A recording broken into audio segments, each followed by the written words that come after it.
trouve le plus surprenant dans cette voiture quand on démarre, c'est qu'il n'y a aucun bruit. C'est que les systèmes hybrides permettent de rouler entièrement en électrique à basse vitesse et quand on démarre, on est entièrement électrique. Donc c'est vrai que c'est assez surprenant au premier abord.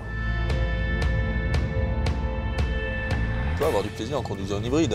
Déjà, il y a déjà des voitures qui courent avec des systèmes hybrides en compétition. Donc hybride, ça ne veut pas forcément dire pas sportif.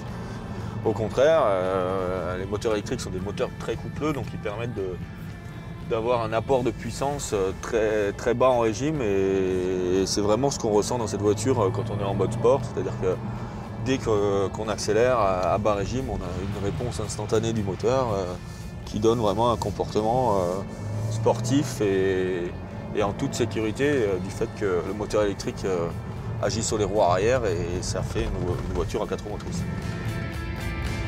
Ce que j'aime particulièrement dans cette voiture, je dirais que c'est un petit peu l'ensemble qui est vraiment typé aviation. On a une ambiance un peu cockpit avec un toit vitré et on a même un affichage tête haute qui est contrôlé d'ailleurs par ce bouton-là. Ça permet vraiment de regarder la route et d'avoir toutes les informations utiles devant soi sans quitter la route des yeux.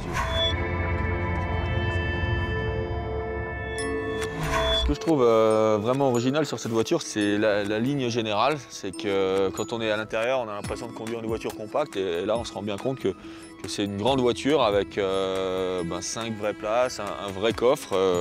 On a aussi cet élément qui ressemble un petit peu à un sabre. Ça met bien en valeur la ligne générale de la voiture et quand on est là, on se rend compte aussi de la taille du toit panoramique qui aère beaucoup l'intérieur.